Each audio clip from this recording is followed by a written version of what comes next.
Fala galera, olha quem tá aqui de volta, Matheus Forte, no canal Física para Forte, para resolver com vocês uma questão da AFA, continuar a nossa playlist. Mas antes de falar sobre essa questão, gostaria de dizer que ultimamente eu não tenho feito questões gravadas, mas tenho feito questões tenho feito lives resolvendo questões com vocês que seguem aqui no canal. Mas caso você não sabia disso, está sabendo agora, bem, peço para que você me siga lá no Instagram do canal Física para Forte, porque lá eu comunico quando eu vou fazer, o dia, a data, a hora.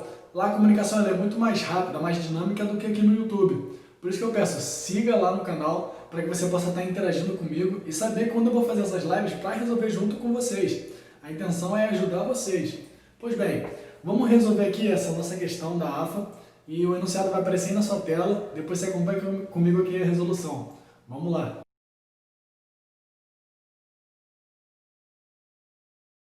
Ok, como você já viu, esse enunciado, ele parece que falta informação. Digo isso porque quando você vai tentar desenvolver a questão, parece que está faltando algum detalhe, algo, enfim, tem muita informação aí que você tem que interpretar. Bem, a questão da AFA geralmente é assim, né? Exige muita interpretação. Então vamos lá. O que ele fala no enunciado? Você tem duas fontes pontuais, cada uma gerando uma perturbação na mesma superfície do líquido. E essas perturbações, elas vão uma de encontro à outra. Isso vai acabar gerando interferências destrutivas e construtivas. As interferências destrutivas, nesse caso, são chamadas de pontos nodais. Por exemplo, aqui na letra C, essa linha C aqui, pontilhada, ele chama de um ponto nodal. O que isso significa? Que a onda que saiu da fonte F1 e a onda que saiu da fonte F2, quando elas se encontram exatamente nessa posição aqui, sobre essa linha C, seja aqui, aqui ou aqui, enfim, elas vão gerar uma interferência destrutiva. Caso você não se lembre o que significa isso, é muito simples. É você ter uma onda, a parte elevada dela, a crista, por exemplo, e uma outra onda vindo por baixo, a parte menor, né, o vale. Quando elas duas se encontram, elas vão gerar uma interferência destrutiva, elas vão se anular. Mas depois que elas passam uma sobre a outra, depois de passar por essa superposição, elas vão voltar a ser o que eram antes. A crista volta a ser crista e o vale volta a ser vale, como se nada tivesse acontecido. Pois bem, então essa é a informação que o exercício nos dá. Além disso, ele fala que existem 5 pontos nodais, não somente esse no ponto C que eu descrevi, onde desses 5 pontos nodais, um está aqui no meio e outros 2 estão exatamente sobre a fonte, F1 e depois a fonte F2. Então, se são 5, ainda está faltando outros 2 pontos nodais. Então, você já teria que analisar aonde deve estar esses outros 2 pontos nodais. E é isso que nós vamos fazer agora. Não é difícil, presta atenção no detalhe. Perceba que aqui, deixa eu pegar o piloto vermelho. Perceba que aqui é um ponto nodal, que eu vou marcar de vermelho, e aqui é outro ponto nodal. A distância entre os pontos nodais, ela precisa ser equidistante, os intervalos dessa distância. Por exemplo, se eu sei que tem outros 2 pontos nodais, eles precisam estar equidistantes dos outros que já estão aqui no quadro. Eu não poderia botar um ponto nodal aqui, por exemplo. Por quê? Porque essa distância daqui para cá é maior do que daqui para cá. Não ficaria equidistante esse intervalo. Então, o que eu tenho que pensar aqui? Se tem que ser equidistante, logo o outro ponto nodal ele vai estar exatamente aqui, porque essa distância daqui para cá exige o quê? Uma linha mais uma linha pontilhada. É porque o desenho aqui não está muito simétrico. Mas entenda que cada distância entre linhas pontilhadas aqui representa o mesmo intervalo de espaço. Logo, aqui eu vou passar por uma linha pontilhada e mais uma linha pontilhada para chegar no próximo ponto nodal. E aqui, ó, mais uma pontilhada, mais uma pontilhada. Então aqui nós temos 2 intervalos com mais 2 intervalos. Logo, faz sentido considerar o ponto nodal exatamente aqui, porque fica os intervalos de espaço equidistante. Perceba que daqui para cá não pode ser o ponto nodal aqui, tem que ser exatamente aqui, ó. Porque uma linha pontilhada, eu falo linha pontilhada essa parte preta, tá? Com mais essa linha pontilhada aqui, ó. E daqui para cá, uma linha pontilhada com mais uma linha pontilhada. Então agora aqui nós temos uma situação de equidistância, ou seja, esses intervalos de espaço são iguais. Então, dessa forma, você pode definir aonde estão esses pontos de interferências destrutivas. Ok. O que ele fala? Essa configuração que nós temos aqui se assemelha muito a uma onda estacionária. Então, o que é uma onda estacionária? Para te ajudar, eu desenhei aqui embaixo uma representação de uma onda estacionária de uma corda fixa entre dois pontos. Então aqui no caso nós teríamos uma corda de violão e eu toco nessa corda, ela vai começar a vibrar. E essa vibração ela fica mais ou menos desse jeito pra gente. Onde esses pontos aqui, ó, são os pontos de interferências destrutivas, ou seja, os pontos nodais. E esses pontos aqui são os pontos de maior amplitude, então os pontos ventrais, onde não houve interferência destrutiva, mas interferência construtiva. E esse desenho que nós temos aqui embaixo é exatamente a representação desse desenho aqui. Porém, existe uma mudança de perspectiva. É como se aqui você estivesse olhando de cima a superfície de um lago, esse desenho aqui. E esse desenho aqui é como se você pegasse essa superfície do lago e girasse o plano dela. A partir de agora você não está olhando o lago de cima, você está olhando assim na horizontal, vendo as ondas assim, entendeu? E aí você consegue ver a interação das ondas uma com as outras na direção vertical. Conseguiu entender a explicação? Pois bem, tudo isso é para você compreender o que o exercício está propondo, para depois você finalmente achar quanto é que vale D1 vezes D2. Porque D1 aqui no caso é a distância da fonte F1 até esse ponto. E D2 é a distância da fonte F2 até esse mesmo ponto. E ele fala que aqui você tem o quê? Um nodal. Ele fala isso? Aliás, deixa eu checar aqui, eu até esqueci. Sim, ele disse que o ponto P aqui é o primeiro nodal. Eu tinha me esquecido desse detalhe, eu esqueci de escrever aqui. Perceba que esse nosso primeiro ponto nodal aqui não é somente nesse ponto. Se você fizesse, por exemplo, a distância de F1 para cá, exatamente aqui, ó, exatamente aqui, e de F2 para cá, ainda assim seria uma interferência destrutiva. Por que isso acontece? Vamos entender por que a interferência destrutiva acontece. Pois bem, perceba aqui que no ponto C, que é exatamente o meio da distância entre F1 e F2, há uma interferência destrutiva. Como eu já expliquei no início do vídeo, para que uma interferência destrutiva ocorra, é necessário que você tenha um encontro de duas ondas de mesma amplitude, mas em oposição de fase. Uma está em cima e a outra está vindo por baixo. Elas vão se encontrar e vão se destruir. Se exatamente no meio você está tendo uma interferência destrutiva, o que você pode supor dessas duas fontes, tanto a F1 quanto a F2? Que elas estão gerando ondas em oposição de fase. Como assim? Perceba que, vamos supor que a F1, quando ela gera o primeiro pulso, ela na verdade é como se ela estivesse pegando uma corda e fazendo esse movimento aqui, ó, jogando a corda para cima, para depois jogar a corda para baixo e ficar fazendo isso.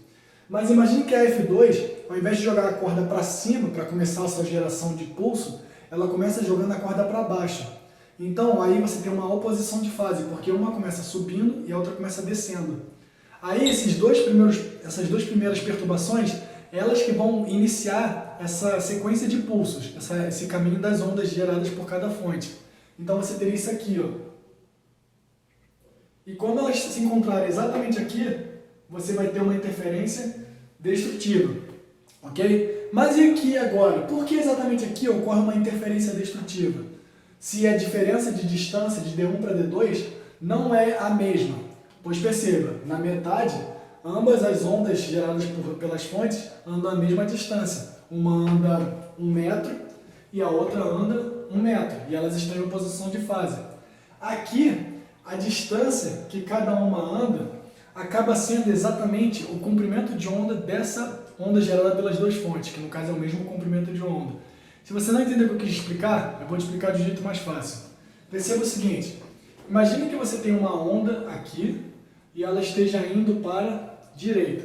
Então essa onda está indo para a direita, ok? E aqui agora eu vou supor que você gere uma outra onda. Cadê o piloto aqui? Você vai gerar uma outra onda, aqui assim, ó, de mesma amplitude, e ela também está indo para a direita. Vamos agora botar essas duas ondas na mesma posição, ou seja, no mesmo espaço. Você teria então a seguinte configuração. Ao posicionar essas duas ondas na mesma posição, perceba que a crista dessa onda vai estar exatamente com a crista dessa onda. Você vai ter uma interferência construtiva. O vale dessa onda vai estar exatamente com o vale dessa onda, e assim consecutivamente. Cada ponto de uma onda, em soma com o ponto da outra onda, vai gerar cada vez mais uma amplitude maior. Então, nessa configuração aqui, nós teríamos uma interferência construtiva. Mas o que acontece se eu andar exatamente meio lambda para frente com alguma dessas ondas? Por exemplo, com a de baixo. Então, eu vou pegar a onda de baixo e eu vou deslocar ela um pouquinho para frente, eu vou deslocar ela meio lambda. Então exatamente aqui vai ser uma crista, um vale e uma crista.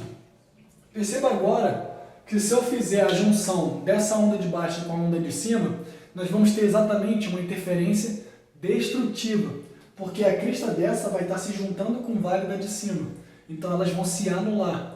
Digamos que isso aqui seria infinito, então isso aqui também se anularia com algum pulso que estaria aqui na frente, é porque eu não saí desenhando tudo. Mas conseguiu entender o raciocínio aqui?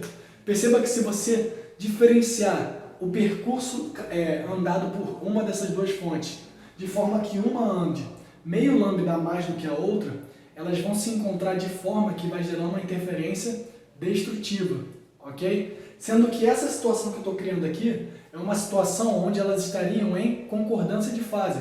É como se as fontes sonoras gerassem dois pulsos para cima ou para baixo ao mesmo tempo. Sendo que nessa situação elas estão em oposição de fase. Então, para que ocorra uma interferência destrutiva, exatamente aqui sendo o nosso primeiro nodal, essa diferença de distância D1 menos D2 tem que ser exatamente um comprimento de onda. Um comprimento de onda desses pulsos gerados. Entenderam?